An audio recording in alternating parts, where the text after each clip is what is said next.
Баршаңызға қайырлы күн болсын, құрметті көрермен, каналыма қош келдіңіз. Бүгін сіздерге хрустящий баклажан деп аталатын салаттың рецептімен бөлісетін боламын. Хрустящий баклажан, яғни қытырлақ баклажан салатын кафе ресторандарда екінің бірі сұрайды, және де бұл салат 2024 жылдың хит салаты болды. Достар, бұл теплый салат болғандықтан жасала салысымен, яғни свежий кезінде жеп тастау керек. Себебі бұны кейінге қалдыратын болсаңыздар, баклажан жұп-жұмсақ болады. Сондықтан да баклажан қытырлақ кезде, яғни свежий кезде жеп тастаңыздар. Достар, көп көрермен менің YouTube каналыма тіркелмей рецепттерімді қарайды екен. Ең алдымен YouTube каналыма тіркеліп қойды, ұмытпаңыз. Видеоны міндетті түрде соңына дейін қарап, мен ұсынған рецептпен хрустящий баклажан салатын жасап көріңіз. Дәмі өте ерекше болып шығатынына кепілдік беремін. Ендеше салатымызға кірісейік. Ең алдымен баклажанның сырттарын жуып аламыз. Егер де баклажандарыңыздың жұмсақ болған қаласаңыздар, сыртын ашыңыздар. Негізінде сыртын ашмай-ақ қоюға да болады екен. Келесі кезекте бөлек табамызға суымызды толтырыңқырап құйып, туралған баклажандарымызды салып шығамыз. Баклажанның үстіне бір ас қасық тұзымызды салып, тағы да су құйып, қолымыздың көмегімен араластырып аламыз. Баклажанның қышқылы кетуі үшін 30 минут көлемінде суда тұруы керек. Бетін тарелкамен жауып, үстіне ауырлау сүт қоямыз. Баклажанымыз судың бетіне шығып кетпеуі керек. Келесі кезекте черри помидорларын тураймыз. Егер де черри помидорлары болмаса, кәдімгі қызанақты тура берсеңіздер болады. Хрустящий баклажан салатына кез келген аскөкті қосуға болады екен. Көбісі руккола да қосады екен. Мен дәмінің ерекше болғанын қалағандықтан кинза қостым. Келесі кезекте 30 минут суда тұрған баклажандарымызды сүзгінің көмегімен сүзіп, судан сырқып аламыз. Баклажандардың барынша құрғақ болуы үшін баклажандарымызды сүлгі, яғни майлыққа қойып, барынша суынан малып алатын боламыз сүлгінің көмегімен. Достар, баклажанның қытырлақ болғанын қаласаңыздар, суынан құрғатып алған дұрыс баклажандарды. Себебі қазір қуырған кезде баклажанда су болмауы керек.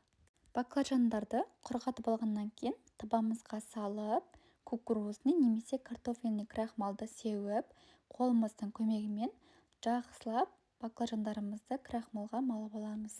Ендігі кезекте шұңқырлау ыдысымызға сұйық майымызды құйып, қыздырып алып, баклажандарымызды саламыз. Баклажанды көп салып жүрмеңіздер, себебі бір-біріне бірігіп, жабысып қалады. Сондықтан да баклажандарыңыздың дара болуы үшін аз-маздан салып қорып алыңыздар. Бір беті қызырғаннан кейін екінші бетін қызартып қорып ала бересіздер. Қуырылған баклажандарымызды сүзгіге салып, майынан жақсылап сырқып аламыз. Болғаннан кейін қағаз сүлгіге осылай орналастырамыз. Қағаз сүлгі баклажанның артық майларын сырқып алады. Хрустящий баклажан салатына видеода көрсетілген творожный сырды қосамын. Салатты жинайтын сәтте келді. Ең алдымен табамызға қуырылған баклажандарымызды саламыз. Қызанағымызға дәміне қарай тұз қосамыз. Баклажанның үстіне қызанағымыз бен кинзамызды қосып, үстіне кисло-сладкий деп аталатын арнайы дайындалатын соус бар. Соны да қосып, жақсылап қолымыздың көмегімен араластырып шығамыз.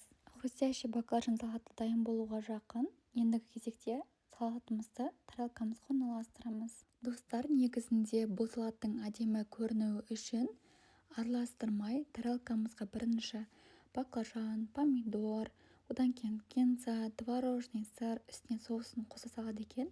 Негізінде араластырып, дәмінің ерекше болып шығуына ешнәрсе жетпейді деп ойлаймын. Не болса да өздеріңіздің қалауларыңыз бойынша жасайсыздар. Салаттың үстіне әдемілеп, қасықтың көмегімен творожный сырларымызды орналастырамыз. Одан кейін сәндігі үшін бетіне кунжут себеміз. Негізінде кунжут міндетті емес, сепе қойсаңыздар да болады. Салатымыз дайын. Бізге ас болсын. Сізде дәл мен ұсынған рецептпен жасап көріңіз. Рецептің төменде салаттың аты жазылған жер бар, соның үстін бассаңыз, рецепті сол жерде толықтай көрсетілген. Яғни салаттың рецепті описание бөлімінде жазылып тұр. Көбісі осы описание бөлімін білмейді екен. Сондықтан да сіздерге түсінікті болуы үшін айтып жатырмын. Достар, видеоны лайк басуды ұмытпаңыздар. Кафе ресторандарда байытып жүрген хрустящий баклажан салаты. Дәмі ерекше соуспен дайындалатын өте дәмді хрустящий баклажан салаты.